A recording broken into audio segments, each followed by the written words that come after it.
There are certain rules that one must abide by when successfully trying to survive a horror movie. Rule number 1, never have sex. Rule number 2, don't do drugs. And the most important rule, rule number 3, never say you'll be right back, because you'll never be right back. I'll be right back! Hey guys, it's Midnight here and welcome to a new video. So I actually watched Scream 6 for the second time this past weekend and I want to talk about it. I never done a review of a movie before and I really liked this film. The Scream is a horror comedy meta franchise that splashed its way into our guts back in 1996, and it was an instant hit with critics and audiences for its witty writing of horror movie tropes and cliches. They're all the same. Some stupid killer stalking some big-breasted girl who can't act, who's always running up the stairs when she should be going out the front door. It's insulting. According to Box Office Mojo, the movie grossed $6.3 million during its opening weekend and would profit more than $100 million on a $14 million budget. This obviously proved to be a success, and a sequel was quickly produced a year later, with 3 more sequels following in the span of 20 years. The franchise came back this year of March 2023 with what I thought was a solid and meaner follow-up to last year's somewhat decent Scream, or as some fans like to refer as Scream 5, which is what it should have been, or 5 Cream. However you take it, it's whatever. So Scream 6 ditches Woodsboro this time around and takes the setting to a whole different location, putting the 4 survivor friends, or as Chad likes to call them, the Core 4, from the previous installment into New York City. But being in a bigger city doesn't necessarily mean that they are safe. This setting proves that a crowded environment with a psychopathic killer or killers on your back is no safe feat. And not only do the Core 4 come back, but so does Gale Weathers and fan favorite from Scream 4, Kirby, which is actually my favorite Scream of the whole franchise. What makes 6 a better installment than the previous film? Well, in my opinion, it's because it's the least meta, the least self-referential of the group. Yes, Randy's pretty little niece Mindy still has a monologue about requels and what it takes to survive a horror franchise, but it didn't feel in your face in every scene. A few other things that I liked about this film was the opening. The opening was something that we haven't seen ever. Well, we have it does have a fake out, like in Scream 4,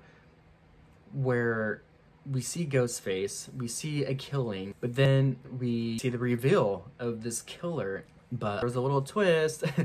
There's another Ghostface, and he killed Ghostface. So that was really interesting to see, and the motive behind the fake Ghostface was tied to Scream 5, so it didn't completely feel out of place. I thought it was fun, and both of the Ghostfaces have great lines, great one-liners. Now I see something red, and who gives a fuck about movies?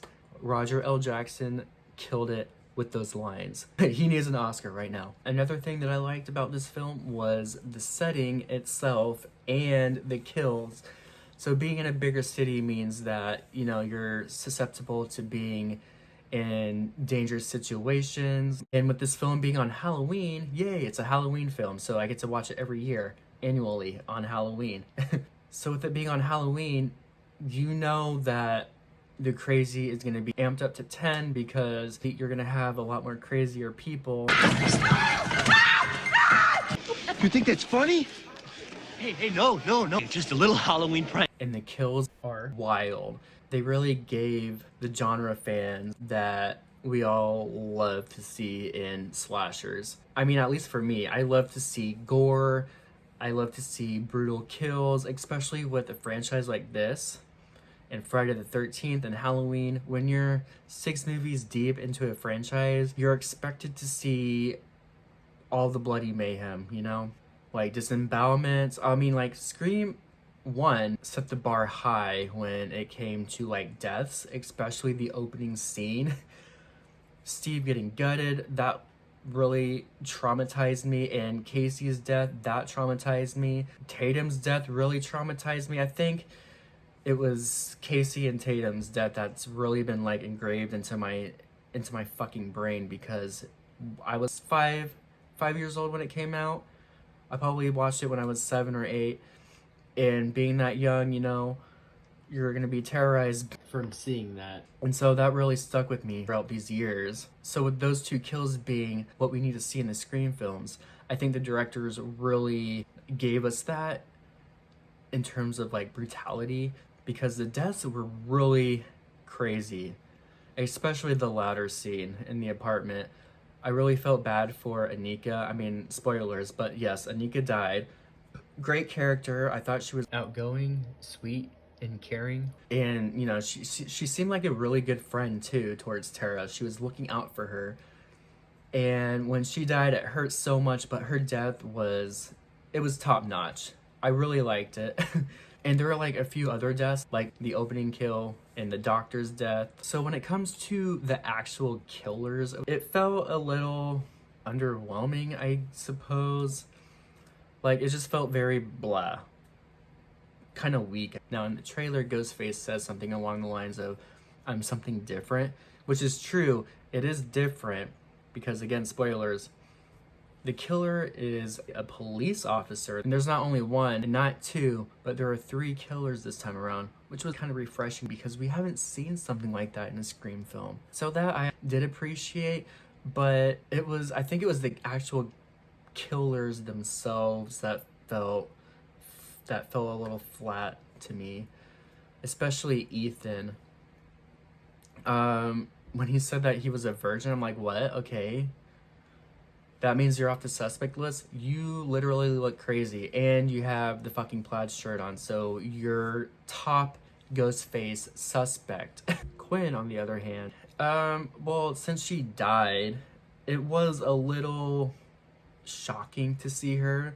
I just don't understand how detective was able to pull off something that elaborate, especially when the coroners take the body and they realize that it was a dummy or it wasn't Quinn, unless, you know, he went to the hospital and was able to like exchange the body. But I did like her fake out, I guess.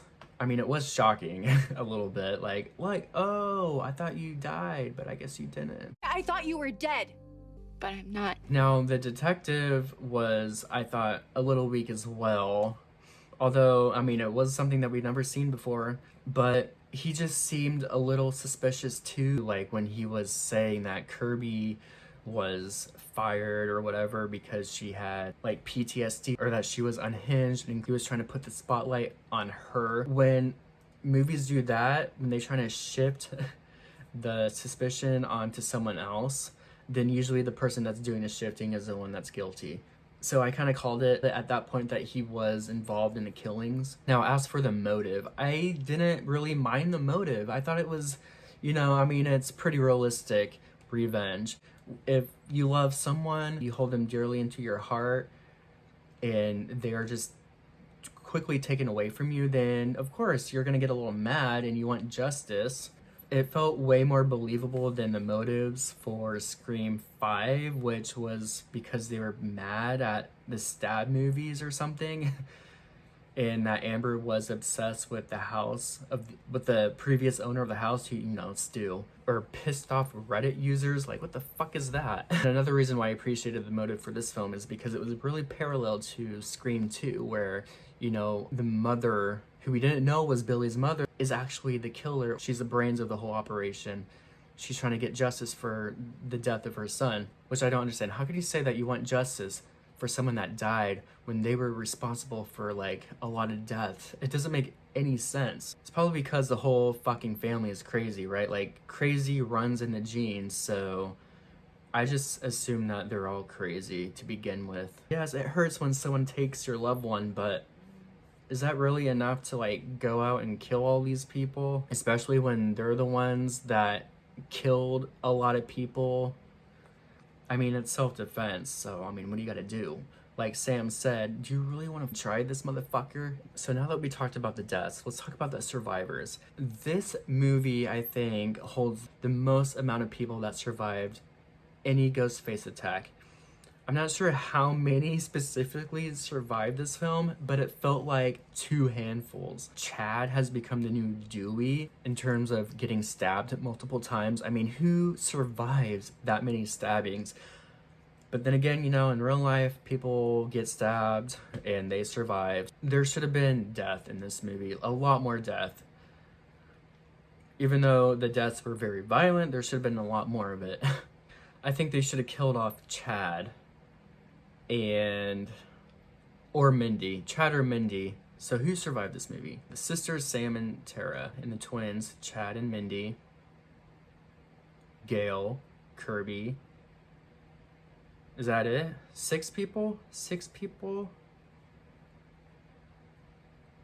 That just seems way too many. Maybe they'll bring them back for Scream 7 and they'll like kill off one of the twins or one of the sisters, even though that would hurt so much. I don't see them killing off Sam because she's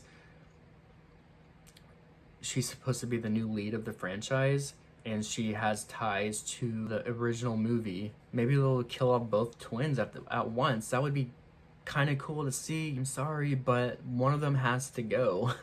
But overall, I was really pleased with this film. I'm really glad to see that it's being a success. You know, it opened up to $44 million and it's already crossed $100 million, becoming the 6th movie to cross $100 million. That's amazing. So as a Scream fan, I am screaming, and I wouldn't be surprised if Scream 7 was announced like next week. I think it took like 2 months for Scream 6 to announce after the release of Scream 5.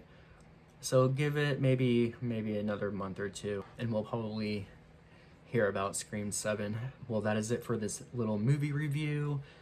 What did you guys think of Scream 6? Did you see it at all? Are you a big fan of Scream? What's your favorite scary movie? I want to know. Or maybe you're just done with the franchise. Like, okay, we get it. You're super meta. So with that being said, I'll see you guys next time. Take care.